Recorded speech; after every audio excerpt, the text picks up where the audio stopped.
সব কিছুই রেডি করে নিছি। কড়াইয়ে তেল দিয়ে দিলাম।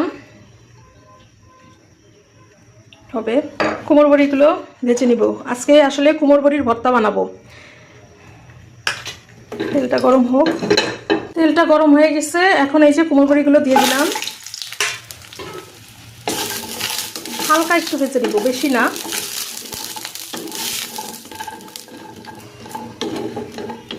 এগুলো হালকা ভাজা হয়ে গেছে, এখন এর ভিতর সিদ্ধ হওয়ার জন্য পরিমাণ মতো পানি দিয়ে দিলাম।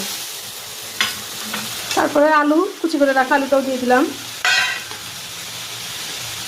কাঁচামরিচ যে যেমন ঝাল খাবেন, একটু রসুন কুচি, একটু পেঁয়াজ কুচি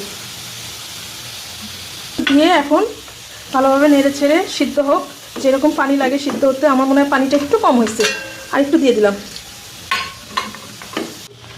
পরিমাণ মতো একটু লবণ, হলুদ দিয়ে দিব। সিদ্ধ হোক, ঢাকনা দিয়ে দিলাম।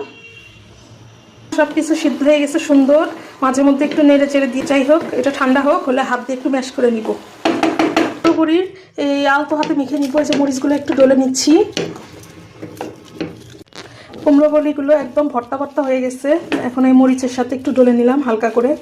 মরিচগুলো দিয়ে তেলে দিয়ে দিব। তেল গরম করে পেঁয়াজ আর রসুন দিয়ে দিচ্ছি, দিয়ে ভালোভাবে এখন একটু ভেজে নিব। পেঁয়াজ রসুনগুলো ভেজে নিয়েছি, এখন ম্যাশ করে রাখা এই কুমড়ো বড়িগুলো দিয়ে দিব।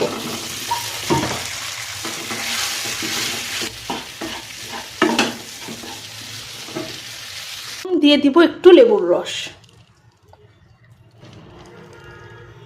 আর এই লেবুর রসটা দেওয়ার কারণে ভর্তাটা আরো বেশি মজা লাগে। গরম ভাতের সাথে এই ভর্তাটা খেতে যে কি মজা তার কি বলি। আর লেবুর রস দেওয়ার কারণে আরো বেশি মজা লাগে। এতক্ষণ পাশে থাকার জন্য সবাইকে অসংখ্য ধন্যবাদ।